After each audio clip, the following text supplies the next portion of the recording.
Thank you for that introduction. And so as Dr. Chow mentioned, my name is Sikander. I'm one of the new Echocardiography fellows.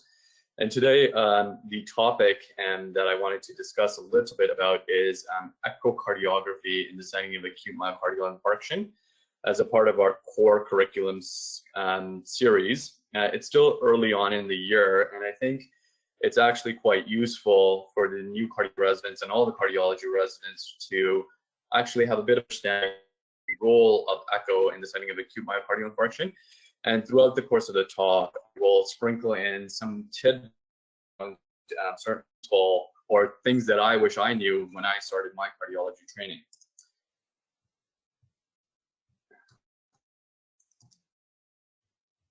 Okay, so our objectives are going to be simple. We're going to be talking a bit about the appropriate use of echocardiography in the setting of acute myocardial ischemia. We'll be looking at the assessment of wall motion in myocardial infarction. And the bulk of our talk is going to be centered around echocardiographic features of mechanical complications of myocardial infarction.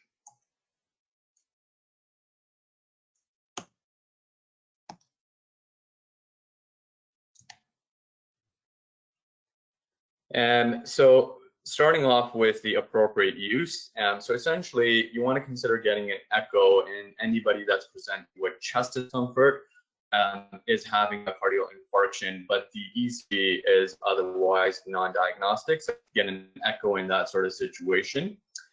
You want to consider getting an echo and to evaluate an individual that doesn't have chest pain, but might otherwise have other features of an ischemic event, or even laboratory markers that might suggest ongoing myocardial infarction or ischemia. So an echo can kind of sway your suspicion one way or the other.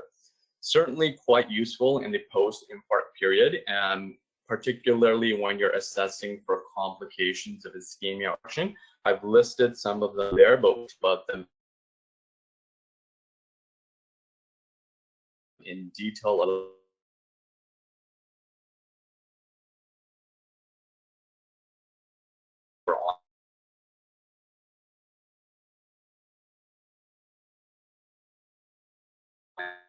And the talk, evaluate or not the person has had ventricular involved results of an echo, interventional therapy, and surgical therapy. It's important to note that an echocardiogram should not delay management if the diagnosis is clear. So by all means, if it's a slam dunk STEMI, activate the cath lab, get the patient to the cath lab, and have somebody reperfuse their coronary arteries.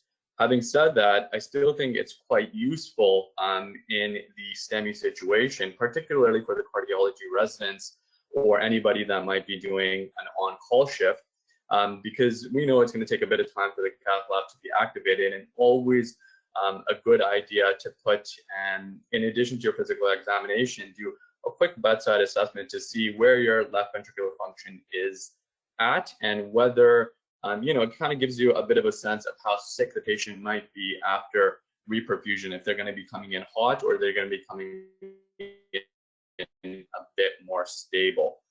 So basically, when in doubt, get an echo, because that can inform your clinical decision making a great deal. Another favorite question for the cardiology residents is, particularly on your nuclear block, is the ischemic cascade. So we know it takes less than half a minute of occlusion of a coronary artery to lead to a wall motion abnormality that's manifested by reduced systolic excursion as well as reduced systolic thickening. After you restore the flow, typically the myocardium does recover. It was either stunned or just hibernating, provided you don't have a transmural infarction. So just step by step, quickly going through the ischemic cascade, initially, you're going to be having a perfusion abnormality. And interestingly enough, this can actually be assessed by echo through myocardial contrast echocardiography. It's still more of an investigational tool. It's not something that we use routinely, but certainly might be beneficial, or certainly might be something that we might look at and incorporate a bit more in the future. Next, a relaxation abnormality,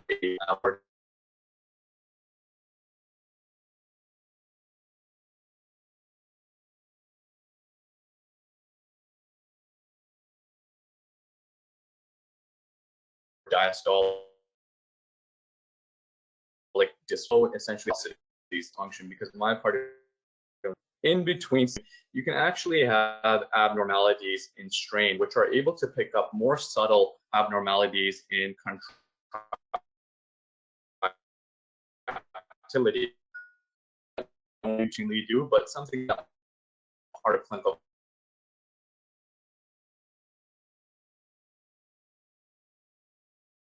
practice.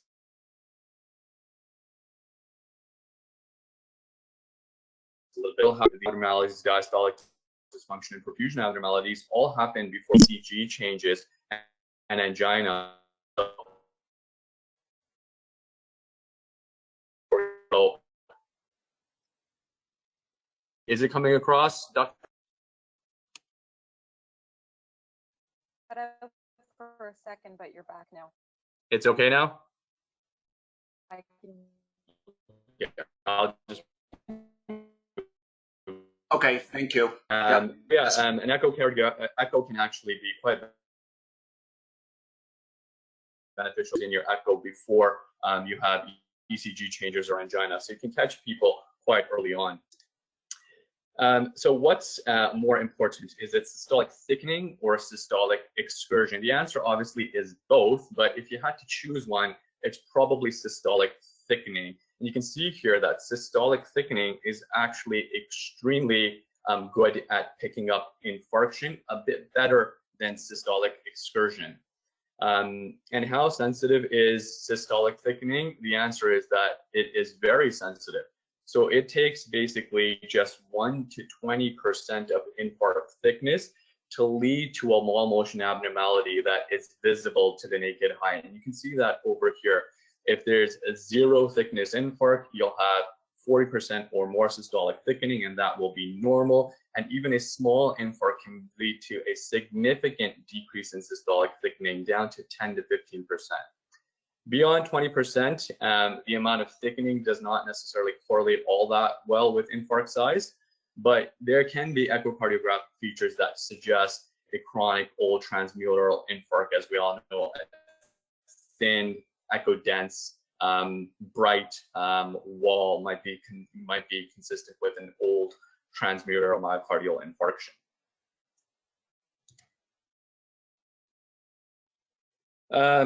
It's sensitive, but really not all that specific, and I won't belabor you with all the abnormalities that can lead to a wall motion abnormalities. You can have myocarditis, cardiomyopathy, non-ischemic cardiomyopathy with regional wall motion abnormalities, electrical abnormalities. You can have wall motion abnormalities in setting up post-surgical changes and variations in volume overload, and certainly with pericardial disease.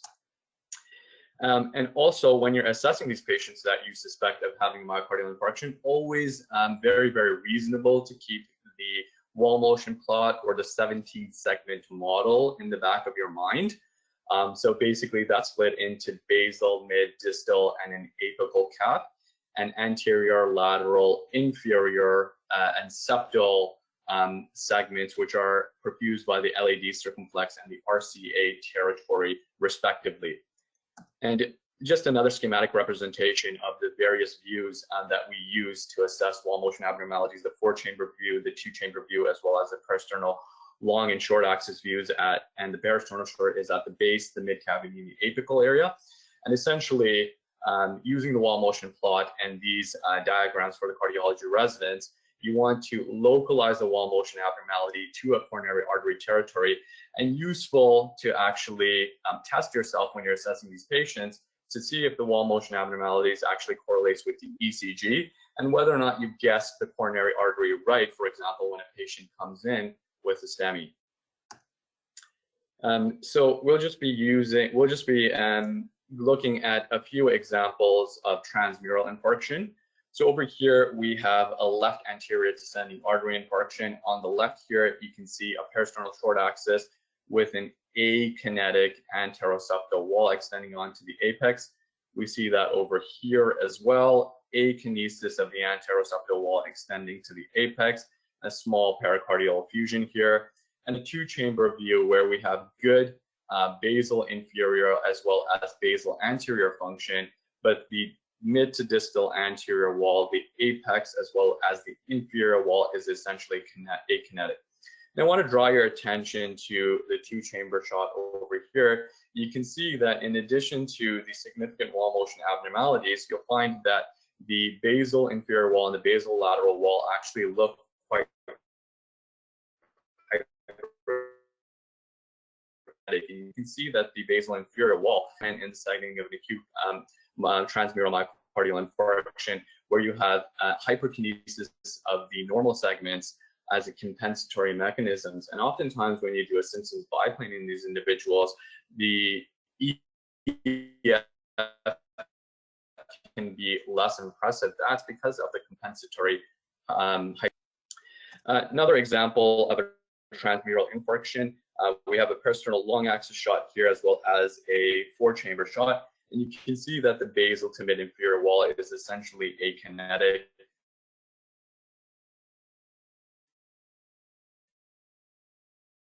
The lateral wall also akinetic infarction. And our final example for wall motion, a 2-chamber shot as well as a short axis shot, and you can see that the inferior wall is essentially akinetic up to probably about the mid segment, the axis a bit, but you can see that the inferior wall extending to the inferior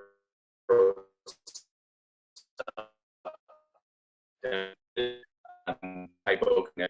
I specifically chose this first glance. If you're looking through this quickly, you might assume that the function is okay and the wall motion abnormalities aren't that impressive. And I actually fell into this pitfall multiple times that I wasn't actually looking at the thickening, but I was sometimes looking more so at the systolic excursion. And sometimes an infarcted wall could be pulled towards the center line, but it's not actually thickening. So obviously systolic excursion can be important, but if thickening is what you really, really want to focus on and train your eye to pick up. So now moving on to the bulk of our talk, which will be mechanical complications of acute myocardial infarction. And it's useful to actually have a classification system in your head. And it doesn't necessarily have to be the same classification system that's listed here, but something to organize your thoughts so you're not necessarily missing any of these mechanical complications. And I certainly like to think of them as ruptured and unruptured.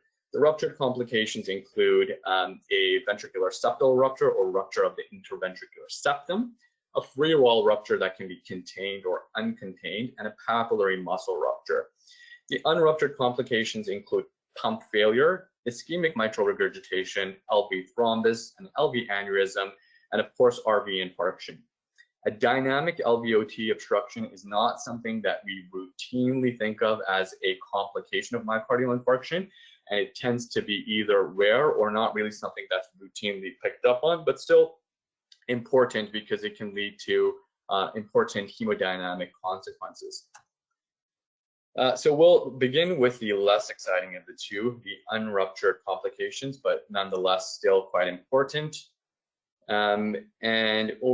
We'll begin with pump failure, and I specifically included an example that demonstrates certainly some evidence of chronic ischemic cardiomyopathy. You can see that the LV is quite dilated and spherically shaped as opposed to the typical ellipsoid or bullet shaped that a normal healthy LV has. You can also see that the left atrium is dilated and the mitral valves are apically tented or more towards the apex. And I included somebody that had previous evidence of a cardiomyopathy as opposed to somebody that came in with an acute transmural infarction and then subsequent cardiogenic shock, because a lot of these patients will be, a lot of the patients that present with cardiogenic shock will have pre-existing cardiomyopathy, and it doesn't take a large ischemic event to actually tip them over the edge and actually become quite sick. So when you're assessing somebody with cardiogenic shock in the setting of an ischemic event, it's actually useful to be a bit more deliberate in your bedside echo and refine your clinical assessment somewhat. and useful to actually estimate a stroke volume. And you can do that simply by measuring the LVOT with your parasternal long axis window, and then subsequently a VTI, which is essentially just a PW at your LVOT outflow, your left ventricular outflow tract, and tracing the VTI. And your stroke volume is essentially just pi r squared, which is the radius, half of the LVOT diameter, multiplied by the LVOT VTI. A normal LVOT VTI is 20 plus or minus 3, and it's certainly going to be less than somebody that's presenting with cardiogenic shock. So you can get an estimation of what your stroke volume is. Subsequently, you can multiply the stroke volume by the heart rate and divide that by the body surface area to calculate a cardiac index. And if your cardiac index is less than 2.2 liters per minute per meter squared, or less than 1.8, depending on which cutoff you choose to use, you can actually more reliably make the diagnosis of cardiogenic shock. Obviously, cardiological parameters that can help you make that diagnosis, but I think an echocardiogram with some additional measurements taking a minute or two can actually refine your clinical assessment and maybe even make you look a little bit better in front of your attending. Also reasonable to take a bit of time to assess the diastology and the filling pressures, and essentially you want to see if there's evidence of elevated filling pressures. Is the E greater than A? Are the septal and lateral tissue Doppler velocities down? You might even consider looking for a restricted filling pattern, which is characterized by E over A greater than 2.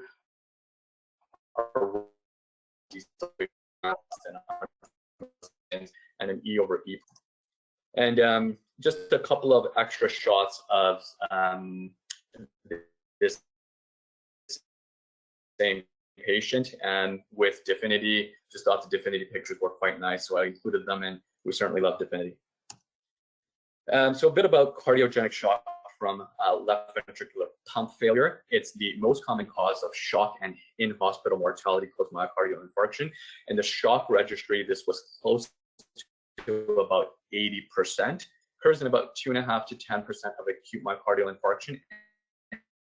And typically, about 40% of the LV myocardial masses, and that can be because of mass transmural infarction, or that could be some event that are risk factors for cardiogenic shock include an elderly individual that's above the age of 70, diabetes, an anterior location to the MI, prior myocardial infarction. In the shock registry, actually about 40% of individuals had evidence of ischemic cardiomyopathy and coronary artery disease. Triple vessel disease or left main in the shock registry, that was 53% and 16% respectively. Early use of beta blockers. I know the guidelines indicate that we should try to get beta blockers in as quickly as possible, ideally within the first 24 hours. But oftentimes we do have to exercise a little bit of caution, particularly in individuals that are sick or shocky. IV antiarrhythmic drugs with their negative inotrope properties can do that, and certainly early use of vasodilators can tip you over the edge as well. Okay, now moving on to our next complication, and no surprise here, these stills represent a left ventricular thrombus. You can see an echo-dense mass at the apex, and these two shots of the apical 2 chambers and the apical 4 chamber is quite obvious. If it's not all that obvious, certainly DEFINITY contrast can be quite beneficial. And what you're looking for is a filling defect or negative contrast to help you aid in the diagnosis. So when you're looking for an LV thrombus in the setting of myocardial infarction, always important to, one, look for the thrombus, but also the associated wall motion abnormality is the defect at the level of the wall motion abnormality, and certainly that can increase your pre-test probability, because it's not always easy to make the diagnosis. The incidence of an LV thrombus is about 1 to 2% following an acute myocardial infarction. It's about 4 to 15% in the STEMI population in the PCI era, In the pre-PCI era, certainly a much higher, with some reports indicating 20 to 40%. The highest incidence is typically less than 1 week post-MI. The risk or incidence of thromboembolism is a little bit unclear. Some reports put that at about 2 to 3% per year, with most of the episodes occurring 2 weeks after myocardial infarction. The risk factors for thromboembolic event, specific to the thrombus itself, include a protruding non-mural thrombus or a mobile thrombus. Predictors of an LV thrombus, no surprise here as well, as moderate to severe ischemic moderate to severe LV systolic dysfunction, an anterior MI, and apical akinesis, regardless of what the MI location might be. And as I mentioned, it can be difficult to pick up on echo. Acute thrombus sometimes often can have similar echogenicity to the myocardium. As I mentioned above, the use of contrast can be beneficial. Also suggest trabeculations near field artifacts. Chronic thrombus has different echocardiography.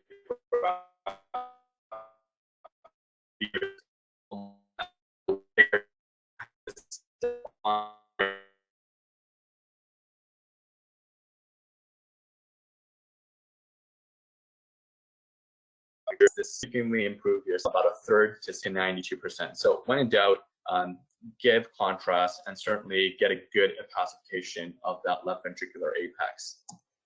And now moving on to ischemic mitral regurgitation. Over here we see evidence of an inferior wall motion abnormality and subsequent mitral regurgitation. It's not the best example of ischemic tethering and ischemic mitral regurgitation. So I think this schematic diagram actually explains it quite well. So in the setting of a wall motion abnormalities, the wall motion abnormality, for example, here in the inferior or posterior wall, you can have apical and outward displacement of the you can have apical and lateral displacement, sorry, of the papillary muscle. And this displacement results in an increased amount of tethering forces. The tethering forces are primarily on the posterior leaflet, which is then pulled towards the apex. The anterior leaflet does experience some of these tethering forces and then is subsequently pulled more toward the posterior leaflet and has this stretched out appearance. Following the deformation in the mitral valve, you can have mitral regurgitation that is posteriorly directed. The anterior leaflet overriding the posterior leaflet is sometimes referred to as pseudoprolapse.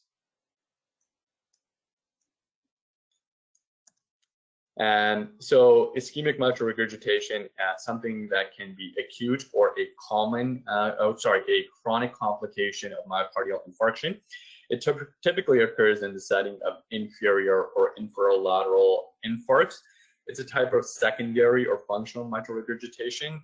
We know that the problem is with the LV and the papillary muscles, and although the mitral valve has been deformed, the apparatus is actually still intact to a certain degree.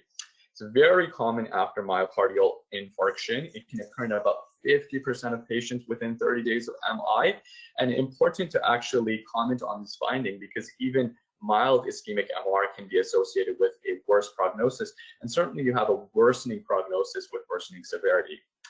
No surprise here, ischemic mitral regurgitation is associated with more systolic dysfunction, a higher wall motion score index, and a larger ventricle. All these things will lead to more ischemic mitral regurgitation, and that's actually quite intuitive.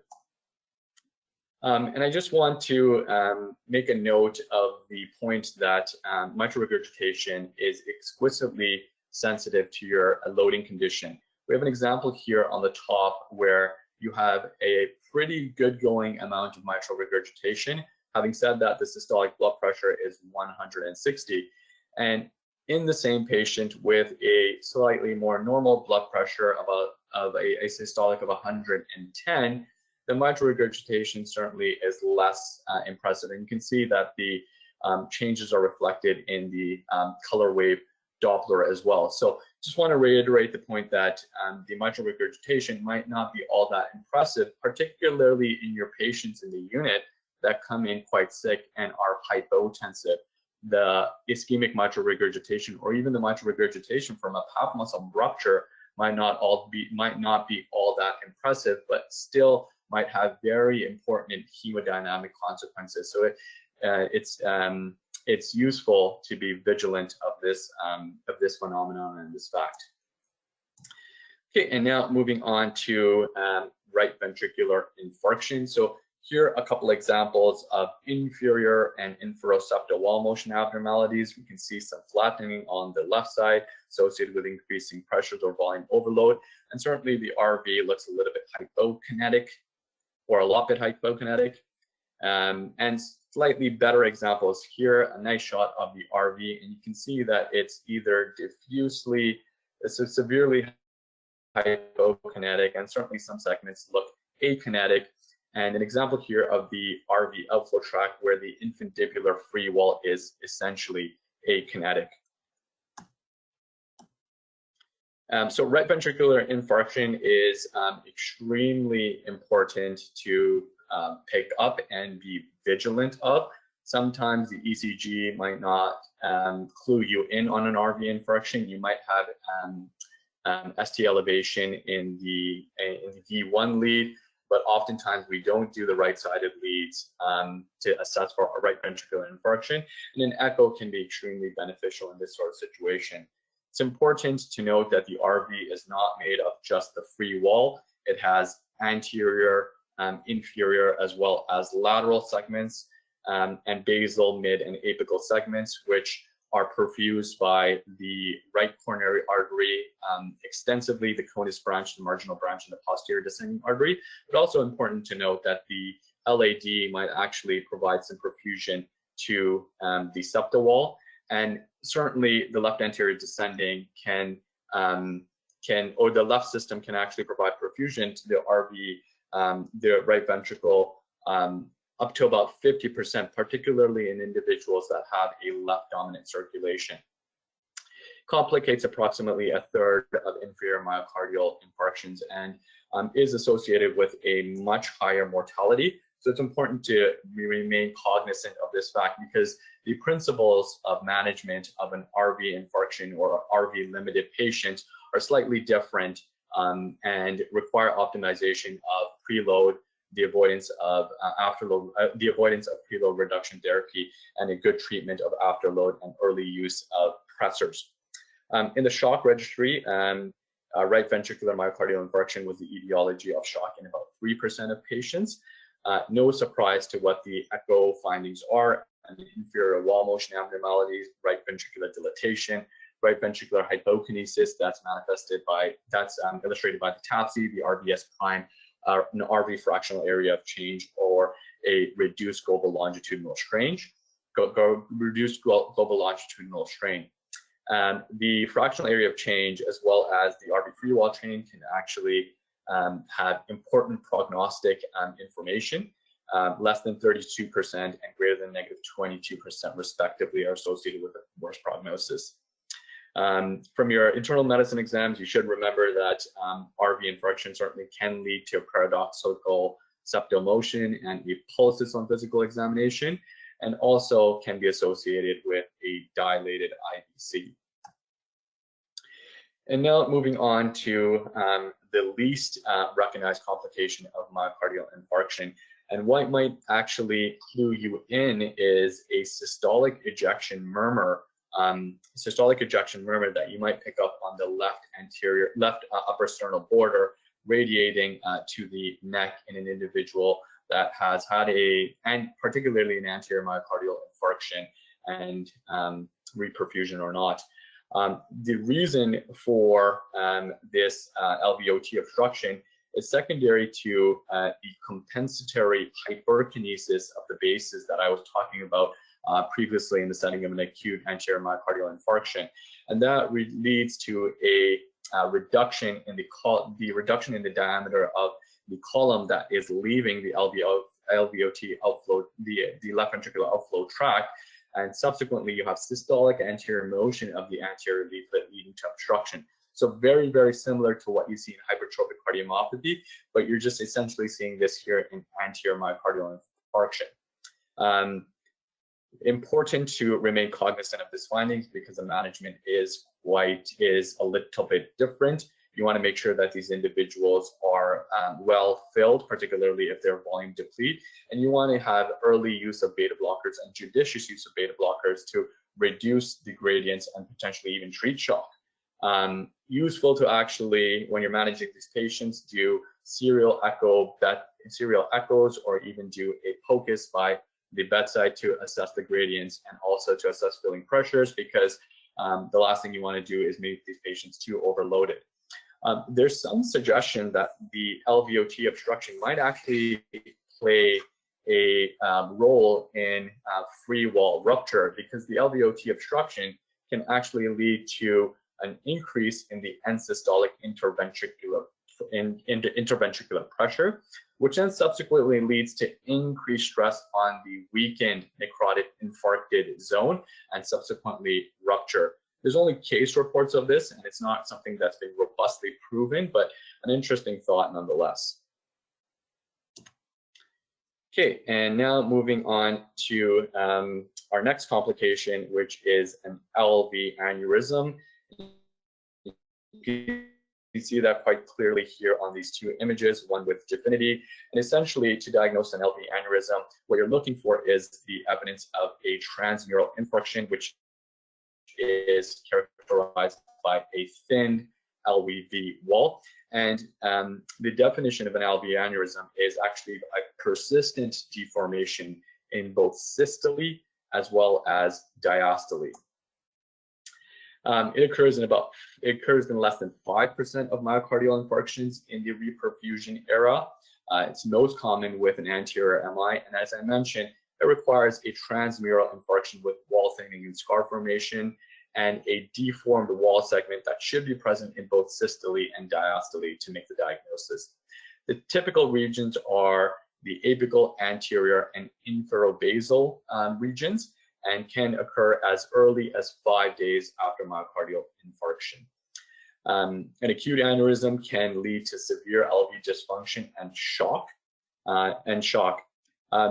The other thing that I want to draw your attention to is that these aneurysms actually expand during systole, and this has important hemodynamic consequences because this leads to a waste in contractile energy, contractile energy, which puts the entire ventricle at a mechanical disadvantage. So these aneurysms, just outside of just looking ugly, actually have very important hemodynamic consequences. A chronic aneurysm is something that presents for more than 6 weeks after myocardial infarction, and it has certainly less systolic expansion as the wall has become more thickened and more rigid. A chronic LV aneurysm still important because it can be associated with heart failure, ventricular arrhythmias, a mural thrombus, and then obviously systemic embolization as well. Okay, now moving on to the ruptured complications, and we will be starting with our most dreaded complication, which is a free wall rupture. And I have one example in the same patient of a free wall rupture, which is contained. And you can see that there's this massive mushroom-shaped rupture that's contained at the left ventricular apex in the forechamber and the peristernal long axis shots. And there's no doubt in the diagnosis here. And potentially at the base, at the apex, you can see a wall motion abnormality if you have the eye of faith.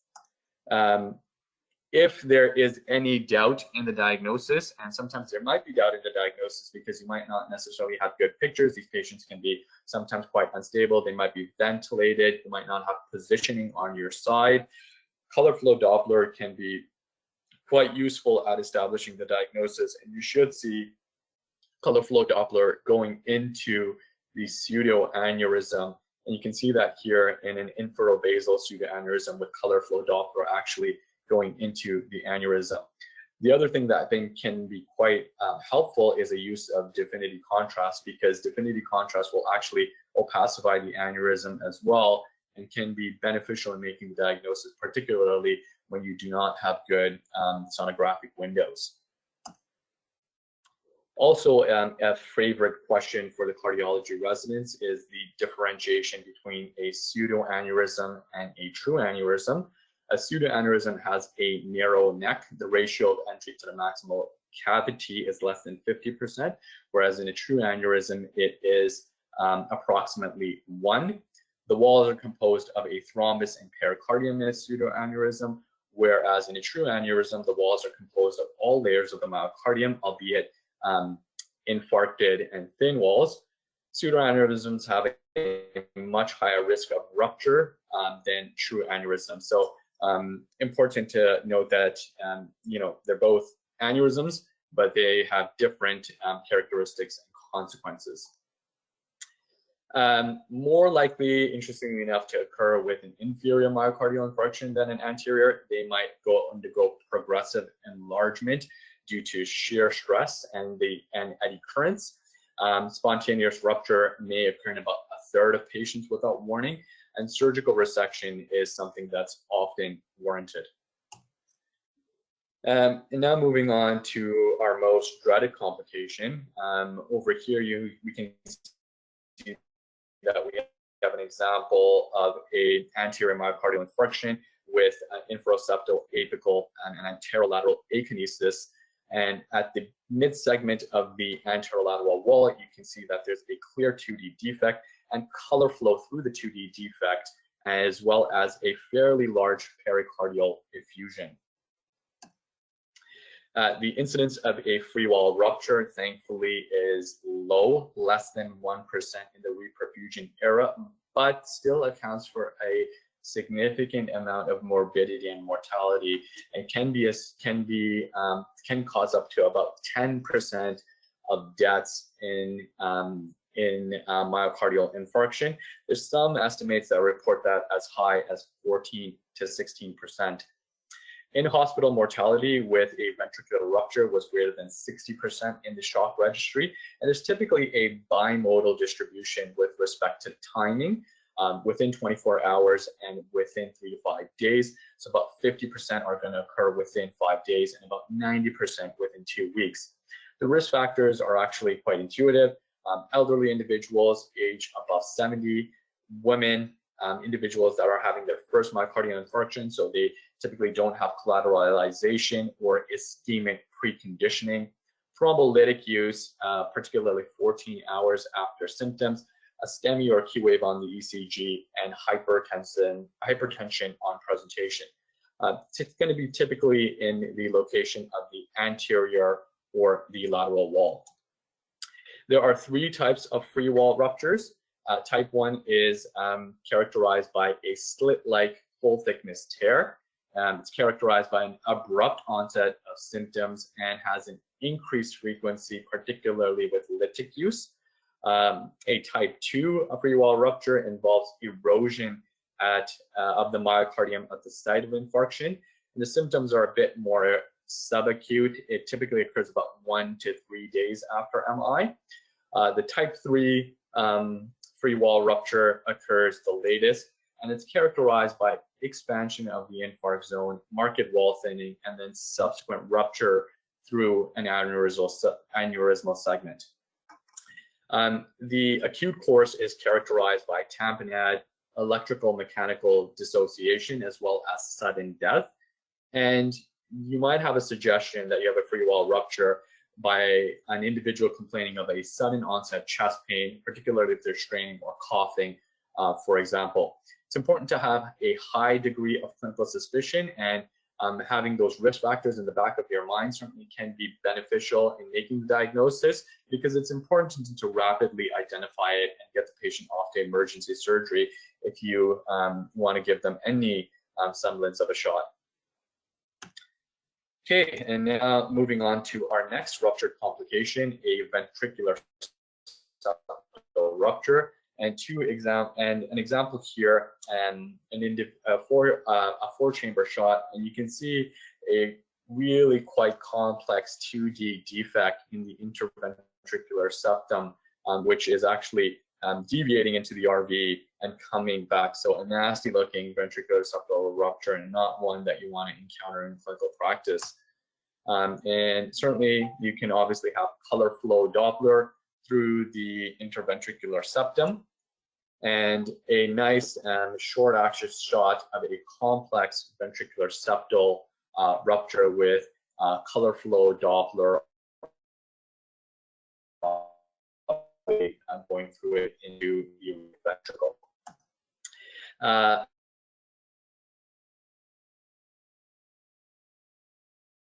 ventricular septal incidence without rupture, the perfusion is about 1 to 2% and accounted for about 5% of peri-infarction mortality in the non-PCI era. The incidence has gone down significantly in the PCI era to about 0.2 to 0.5%. Also a bimodal distribution with respect to occurs within 24 hours, especially with doctors, really goals are absent reperfusion therapy and hypertension. The defect will typically occur at the myocardial infarct border zone, located in the apical septum with anterior MI and basal posterior septum with inferior or lateral MI, and that's going to be the LAD and RCA territories respectively. Interestingly enough, the basal inferior septum actually has a higher mortality, likely as a consequence of concomitant RV dysfunction. They're more difficult to close percutaneously and might even possibly need mitral valve repair if there's coexisting MR and ischemic mitral regurgitation. The management involves medical management. You want to start them on vasodilators to decrease the amount of left to right shunting. Nipride tends to be the drug of choice because of its quick onset and easy titratability. Mechanical support can be beneficial, and the intra-aortic balloon pump can decrease the systemic vascular resistance, the shunt fraction, and increase coronary perfusion. The use of ECMO, tandem heart, and TELA need to be done on a case-by-case basis because there's only case reports of their use in the setting of a free wall rupture. Percutaneous patch closure can be a viable treatment in high-risk surgical patients and can actually serve as a potential bridge to surgical repair. With respect to surgery, timing is a little bit controversial, and surgeons will tell you that you want to actually wait because there is lower mortality because this allows for evolution of the infarct and stability of the parietal myocardium. But this might all just be a consequence of selection bias. The individuals that can, can make it till delayed surgery likely are much more stable than the individuals that would have otherwise pass away. And another example here with a residual defect after repair, so also not something that you want to see.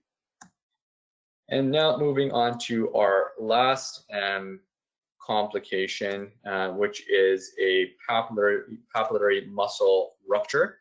And you can see that here in the 5-chamber and 4-chamber shots. You can see that there may potentially be an echodense mass over here, or quite clearly an echodense mass, when a separate patient here with ischemic mitral regurgitation. And also illustrated here on the apical 2-chamber shot, as well as a short axis shot, you can see that in diastole something is certainly coming in. And over here you can clearly see that a papillary muscle attached to that leaflet. A nice example of the same with a TEE and the associated mitral regurgitation that goes along with it. So papillary muscle rupture is something that occurs in about 0.25% of patients following a myocardial infarction. The median time to presentation is typically about 13 hours. In the shock registry, it was the etiology of shock in about 7% of patients and 5% of mortality. It typically presents 3 to 5 days following a myocardial infarction, and it's most common with an inferior MI. And the reason for that is because the posteromedial papillary muscle receives blood supply from the PDA, whereas the anterolateral papillary muscle has a dual blood supply from the LAD as well as the circumflex. An incomplete rupture is much more common, and a complete rupture can affect both leaflets because the papillary muscle supplies cords to both the anterior as well as the posterior mitral valve leaflet. Sometimes can be clinically difficult to pick up because the murmur is often unimpressive. You have a rapid increase in left atrial pressure, which leads to a decrease in the pressure gradient between the L8 and the LV. So because of that smaller gradient, the murmur is not going to sound that impressive on auscultation. Likewise, the regurgitant jet can be short, eccentric, and unimpressive. So particularly when you're doing a bedside echo or doing an echo in these patients that are a little bit shocky, and you don't necessarily have good 2D images and all you see is a small regurgitant jet, it's actually useful to scrutinize the papillary muscles and the leaflets with leaflets a bit more thoroughly because you might certainly be missing out on a papillary muscle rupture, particularly if the patient's not doing that well.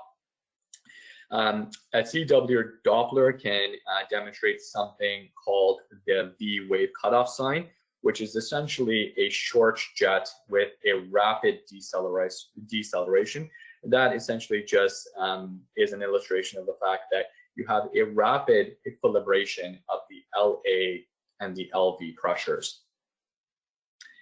And that concludes my talk about myocardial infarction and the mechanical complications associated with them. I hope that you found that beneficial, and hope that was beneficial for the cardiology residents. And maybe you want to try doing some of these tidbits and these extra echo things on call to kind of refine your assessment. And with that, I'll be happy to take any questions, or we can just open up the floor for a few minutes for any sort of comments or discussion. So thank you, Sikander, for such a very great presentation, very comprehensive with great pictures and video loops that you have collected. I have a question. So are we routinely now doing a POCUS, like upon presentations of patients with S-elevation MI, like as part of the primary PCI protocol? Obviously, I don't think it's a part. I don't think it's part of the primary PCI protocol, and certainly there have been certainly, like, if you're doing a POCUS and the interventionalist comes in, they'll get a little bit annoyed with you, particularly if you're delaying them. But I think the point that I wanted to come across was the fact that for the cardiology residents, when you're activating a STEMI, sometimes it can take about 15 to 20 minutes for the cath lab to be prepped. And in that 15 to 20 minutes, in addition to doing a history physical, getting the medications on board, it's useful to actually have an echo probe there just to see if, one, for your own learning, and two, it gives you an assessment that after reperfusion, is this patient going to come in sick? Are they going to come in stable? So I think it's still useful to do, particularly if you don't, if you're not delaying the cath lab team. Whether or not it's going to make it into any sort of protocol, I'd say probably not, because I think the interventionalists might be a little bit concerned that it could certainly delay their activation time and their door to PCI time. So I don't know that it's going to make it into a protocol, but I still think if you have an extra 5 to 10 minutes, putting a probe on is useful. Yeah, my feeling is, given the availability of the skills now and the machines, and also, there's often a delay, right? It takes a while for the whole team to come in. So there must be about 15 minutes to even 30 minutes in between while you actually make the decision to call the team and then the patient being in the in the cath lab to actually do the POCUS, because the POCUS actually doesn't take that long, because all you want to do is figure out the wall motion, ejection fraction, and any mechanical complications. So it's given the fact that you just mentioned, like the probability of events, especially in people with Sharkey patients, that it's about 5 to 15% initially, then it can potentially change management. So anyway, just a thought, because physical exam during a QMI is actually notoriously underwhelming. Yes. Great. Any other questions from my colleagues?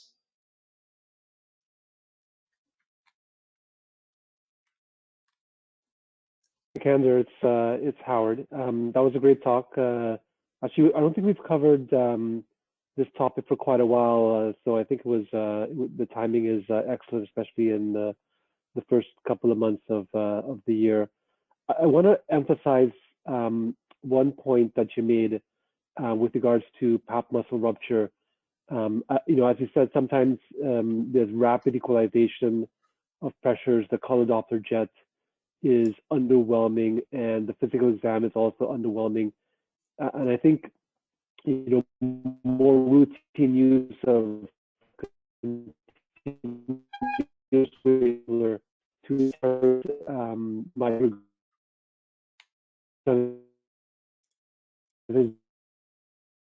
be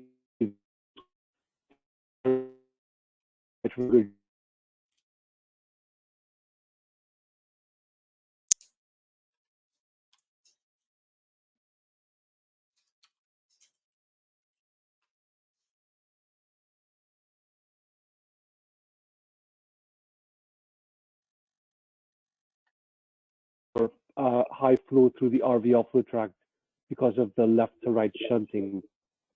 That may be the clue to do more intensive interrogation of the septum.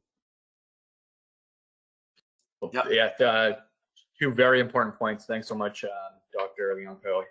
Yeah, I certainly could have included some of those Dopplers, but yeah, the talk can use a little bit of refinement, and might be using those points in the future. No, I think you made the point about the MR and the continuous wave Doppler. I think that was a point well made. I just wanted to emphasize the importance. Okay, yeah, your points are well taken. Thanks, Dr. Leonco. Points.